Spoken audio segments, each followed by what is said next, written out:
The 3rd of March, Rabbi Levitt, Gemora. Baruch Hashem. Okay. We're on the last Amud here.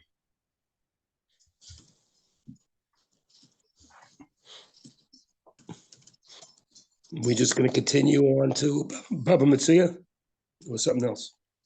I don't know. We'll see. I guess we got a decision to make.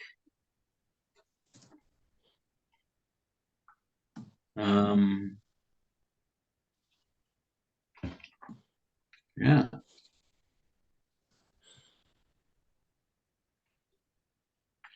You got a lot of choices. Got the whole Talmud.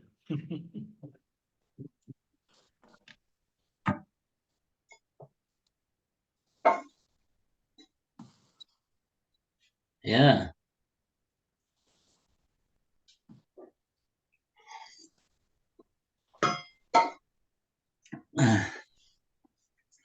Okay. So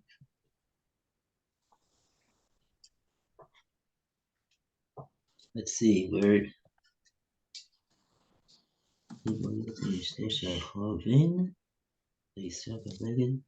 Oh yeah. Okay.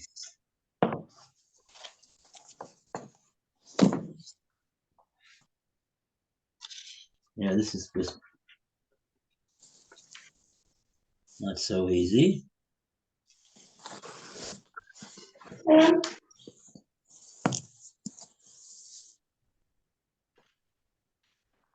Okay, so we started the Gemora about the Kobeis and the Sorek.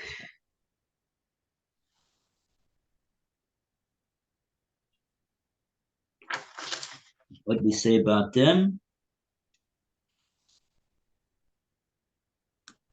Kobeis can take two of the ones.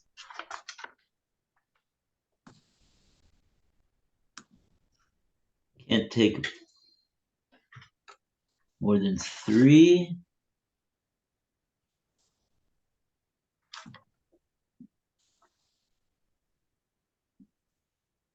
And the Sorek, we were in the middle of this Rashi, right? Didn't really finish this Rashi.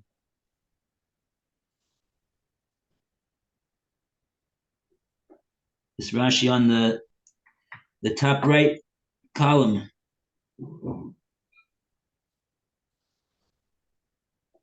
Wonder if it'll help us over here.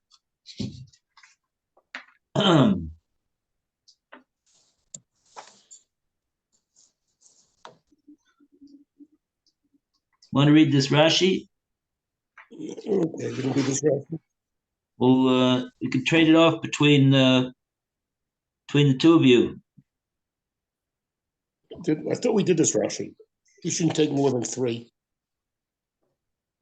We did the whole thing? Okay. Sounds familiar. I don't know. You want me to do it again quickly? Oh, yeah, right. Yeah, we did that. Okay, fine. Let's try another one. Okay, so up to let's go to the next memra, Amar Mar. It's not really the next one. It's going to go back and discuss the same brisa that we were been talking about. See where it says Amar Mar? It's Amar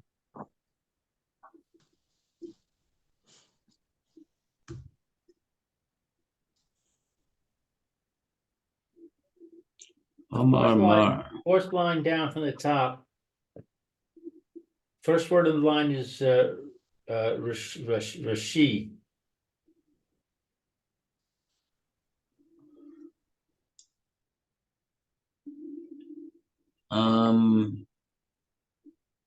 Yeah. If that's the right Amar Mar, I have Amar Shnei Chutin.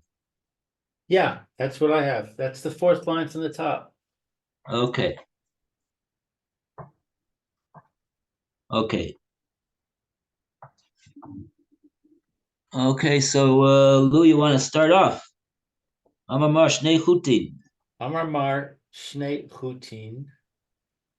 The master said in the Brisa, the launderer removes the upper two threads of the garment, and they belong to him. Mm-hmm. Viha anan tanan. But we have learned in our Mishnah, Shlosh, 3, that the launderer removes 3 threads. He can remove 3 according to the Mishnah. That would seem to be a stira between the Mishnah and the Brisa. Yeah, that's the Gemara's question. Lokash, Have, the Gemara, yeah. the Gemara says it's not a contradiction. Ha be'alime, this with thick threads. Ha bikatine, this with teeny threads. Okay. Okay, so that's the background of with the two contexts. Well, if you take a look at the quantity factor, I mean, there's no Rashi on it, but the issue is that if you take a quantity factor, 3 thin threads might be equal to 2 thick threads. That's the quantity that he gets. Well said. Yeah, right. Well said. That's right. So why are we talking about these threads anyway? What does it have to do with anything? So that's a good question. How did the Mishnah start talking about this all of a sudden? You have to take a look at your introduction to the Mishnah on the bottom of Kuf Yud Tes Amud Aleph.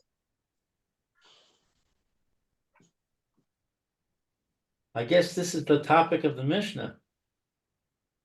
Yeah, but why do we have this Mishnah talking about this? Yeah.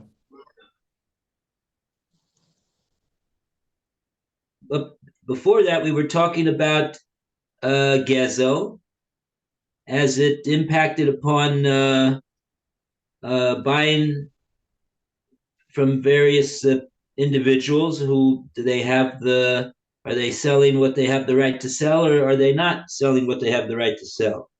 Right. So what is this? This is it's sort of related because here we're talking about a case where where a balabais gives something to a uman, a consumer, we'll call him. He gives something to a craftsman, and he tells him to either to clean it or to do something to it, and some of the material is taken down from the garment. So the question now is, who's it belong to? So it's related. It's a bit related. It's related to this to the end of the last Mishnah, which talks about the wood shavings and the sawdust. Yeah, where you got like a guy that the balabais owns something and he gives it over to a shepherd, or he gives it over to a cleaner, or he gives it over to somebody else, and then now they have. So, yeah. Right, okay. Okay, so, weiter, velo yisrok ha beged l'shis o ella le'erbo. So we're quoting the Brisa now. He should not teasel the garment along its warp, but only along its weft. What does that mean in English or Okay, in Hebrew? so the warp apparently is there's apparently there's two directions of the threads in something that's been woven. Oh, it goes up and down, or it goes across. Correct. So the warp is I've got a bunch of pictures here. Let's see.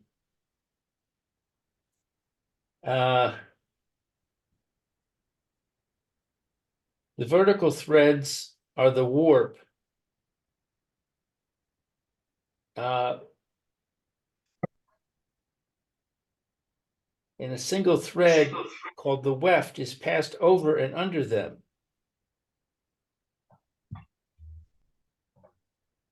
And here's a picture.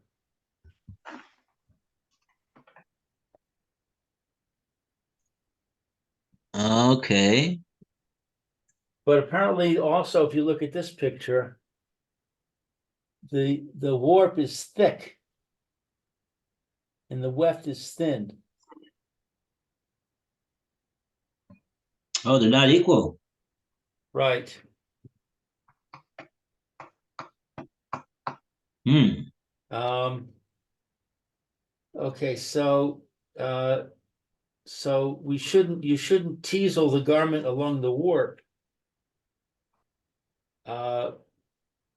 which is the thin threads, which are the vertical threads, but you can along the weft, which is the thick threads that are horizontal. I think what it may be getting at is that if you go in one direction, you're likely to damage the garment. The thin threads are probably more fragile, more easily torn. Okay. The teaseling is what you're kind of scraping it with a claw type of structure to like combing it out, but combing it with a very harsh comb. Okay. Okay, but then it says v'ha sanya ipcha. We learned in a brisa ipcha, the opposite. So that seems to be a contradiction. Lo kasha, it's not a problem. Ha bigalima, this with a garment that can tear easily. Ha bisar bala, this with a cloak. So my English says that the second garment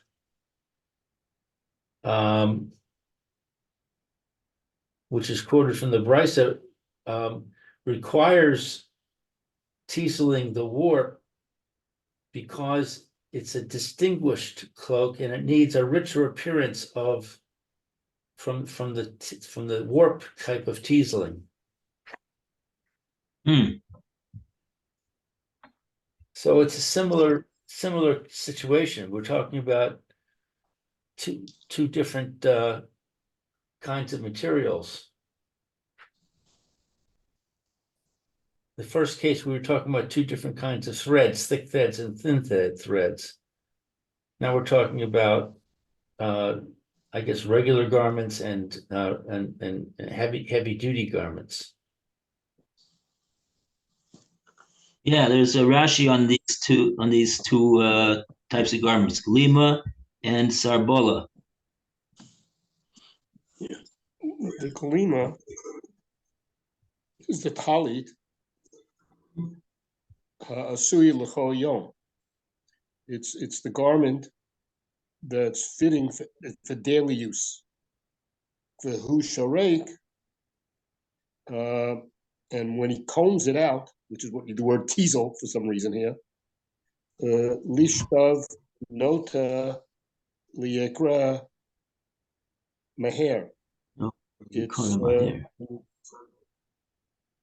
It's going to. It says it's going to. It will be tearing. It will tear more easily, tear quickly, because it's it's a fine type of garment, as opposed to the sarbala, which is a silver covered. It's made for covered Illinois and beauty.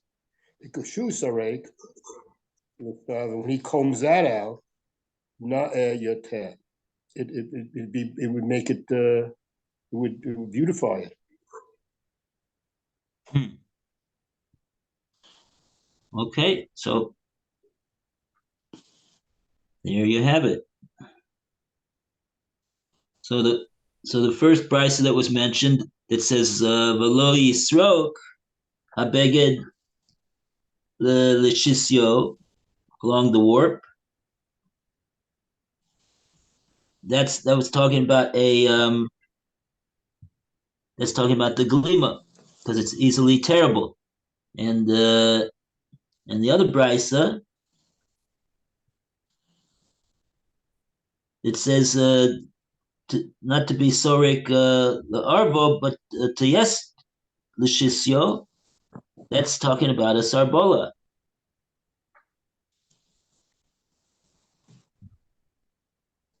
Okay.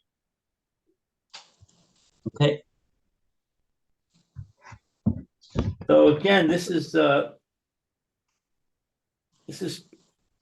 little troubling to me in terms of the Shachlavataria, because the Mishnah seems to be on track with the thread, excuse the pun, with the concept of theft, with the launderer or the comber taking some of the material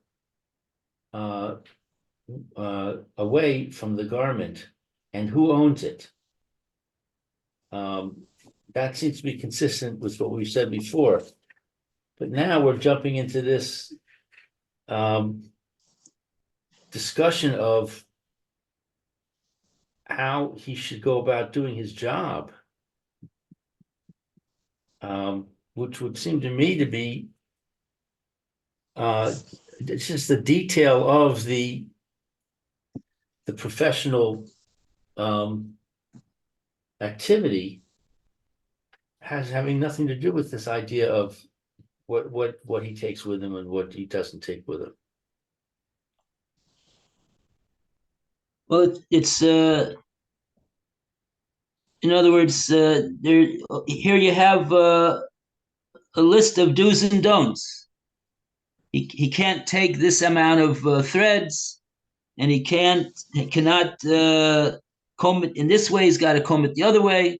In the other case, he got to comb it that way, not this way. So that'll be the common denominator over here. The way he treats the garments. This is what he has to do. Otherwise, he'll it's called gezel. It's called nezik. Called damage. He would be. In other words, if he would do this, he would be. If he would if he would be sorik this this talus every day, talus in the way of shisya, so then he would be and cause damage, so he would be responsible for that damage. Right. So it's the Mishnah just wanted to put all the various affairs of this Tiesler and the customer in one Mishnah, I guess. That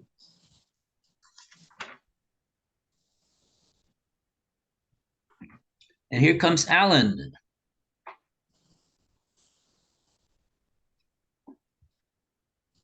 Okay, so now we go to Velo Yatil. Velo Yatil bo yoter mishlosha chobin.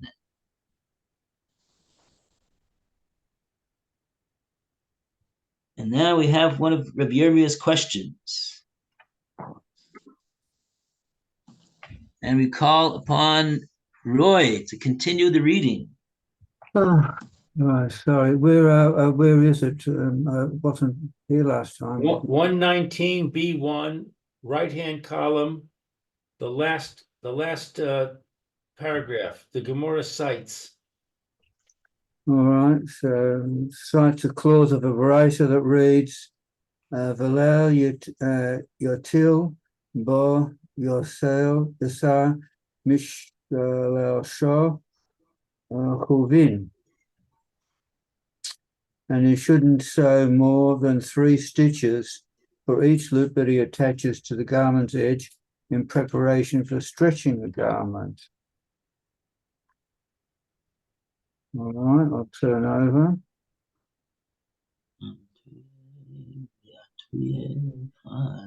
The Gemara seeks a definition. Reb Yirmiyahu, Reb Yirmiyah inquired, Amatuye Ba'at Tuye Chad. Is passing the needle and thread through the garment and bringing it back counted as 1 stitch? Or Dilma, perhaps, Amatuye Atuye Tare, passing the needle and thread through and bringing it back are counted as 2 stitches. The Gemara offers no resolution to the inquiry and concludes Takul, let the inquiry stand unresolved.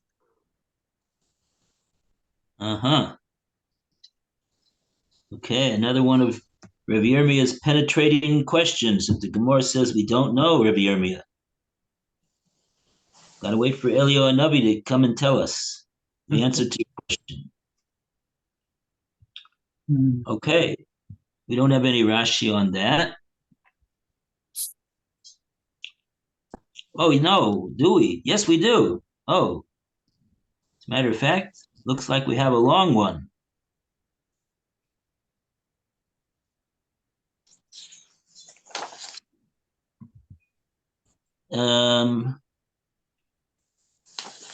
What is the Rashi Hamayuna? Where is that from? Right. So there's a whole thing that's missing and that also, even before that, the Glima la Asiu Masfie la Arco wasn't done either. I didn't see that either.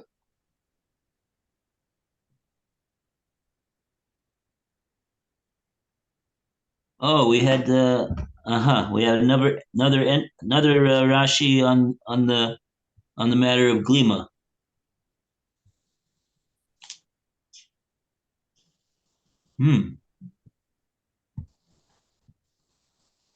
Okay. Should we read some of these Rashis?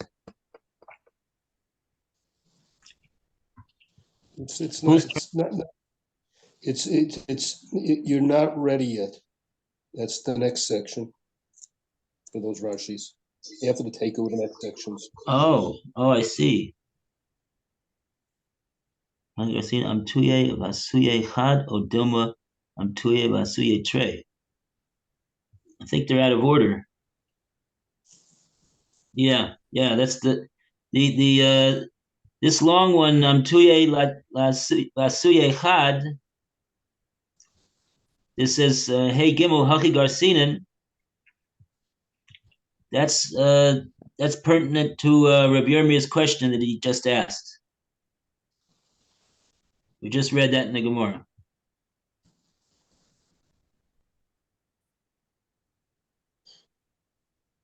So who wants to read that Rashi? The Hachi Garsinen, Amtuye Vasuye. Okay, I'll read it. Hachi Garsinan Amtuye Vasuye Chad O Dilma Amtuye Va'achuye Trey. So is I guess what, going back and forth with the shuttle thread equal to 2 or 3? That's the question. Is it equal to Chad? Is it equal to 1 stitch? To go back and forth is equal to doing 1 stitch? Or is going back and forth count for 2? Count for 2 stitches. Minhag chofer o uman the holich ule habi ha machat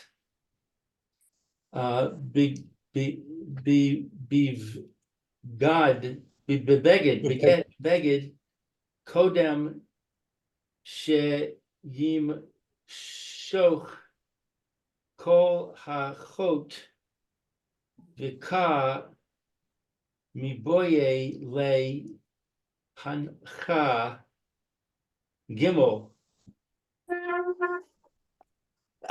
Excuse me. Chotin or chutin de kitane mi chasiva holcha v'hova chad dehave lahen. I'm sorry, lav gimel hol chos v'gimel hov os.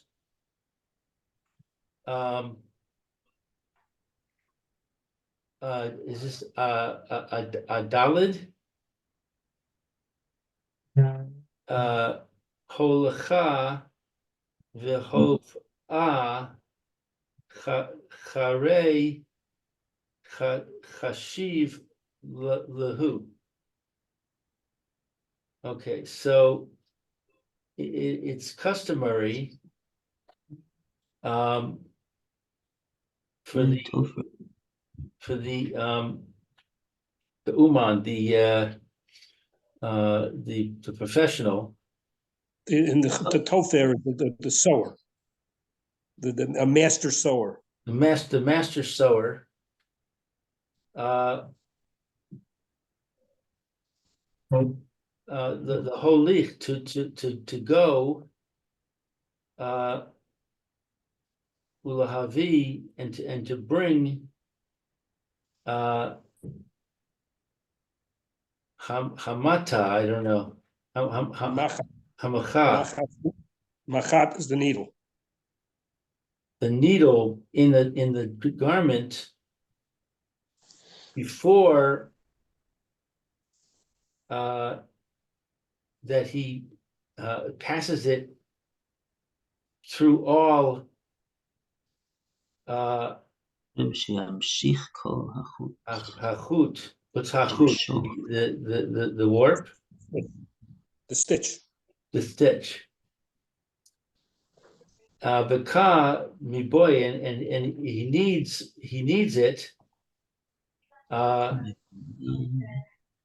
for 3 stitches.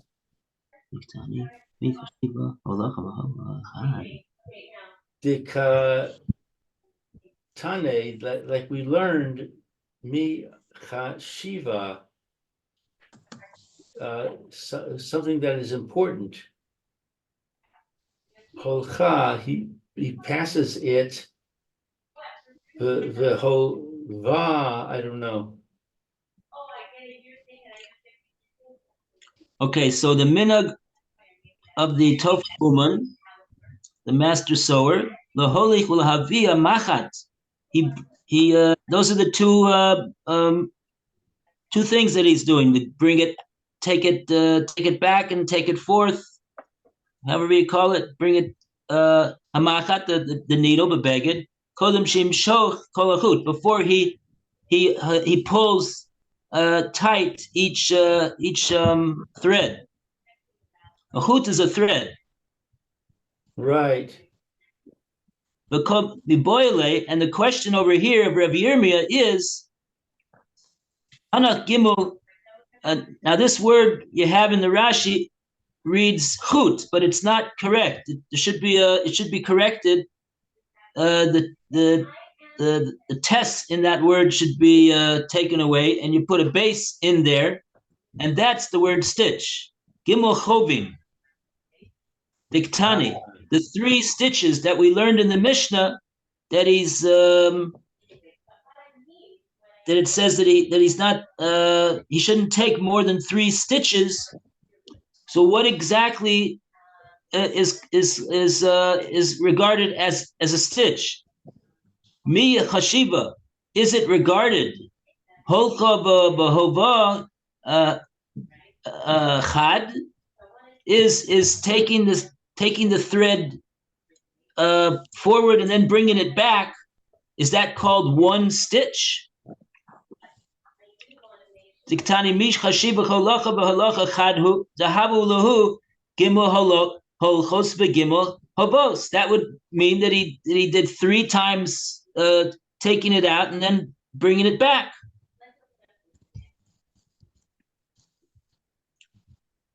Oh, the Aleph Daled is Odilma, or perhaps we say, so that's the first side of the question. Maybe each time he takes it out and brings it back, that's called 1 stitch. Odilma, or perhaps Holcha v'hava trei chashivalu, or maybe each time he makes a motion with it, do a halacha or do a hashava, each time that's called a stitch. Okay. I'm confused by this back and forth. My understanding is from this picture, like this picture here. So you've got the little knob, which is connected to the thread. That's called the shuttle. And you take the shuttle and you pass the shuttle in between the threads, like you see in the picture. You pull it out, and then you work the machine to cross those threads, and that locks the stitch in. And then you go back with the shuttle, and then you work the machine again, and that locks the next stitch in. I don't understand what the back and forth is. Well, the big question is with the back and forth, is a back and forth, is back and forth considered 2 motions, or is a back and forth considered 1 motion, 1 stitch together? But if you go back and forth, you haven't accomplished anything. You've pulled it across and pulled it out. No, you pulled it back. You've tightened it back up.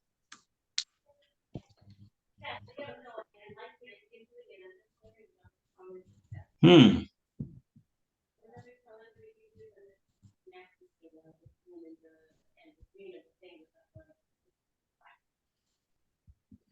Lou, when you pass a shuttle one way, then you don't go exactly the same way back. You put the thread under or over. I don't know the outside warp or weft. I don't know. And you take it over the other side, like sort of like this. Sort of you're taking it, and then you put it underneath there. So then you go back through the next lot. You can see that the two vertical frames there, one takes every first and one takes every second thread, long thread. I see. So you're going like over and under as, So it sort of goes up like that. uh-huh. I see. Mm-hmm. I see. Thank you, Roy. That helps. Right. Something like that.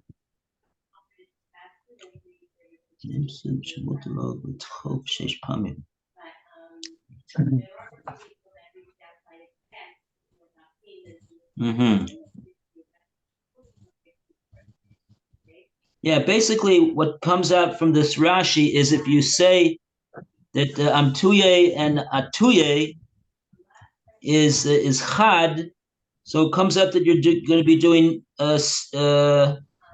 6 times. 3 times this way and 3 times that way.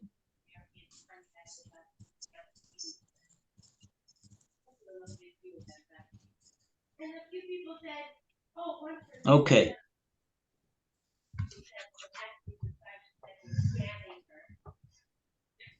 All right. Oh, now there's another detail about this loom over here. So we go on to the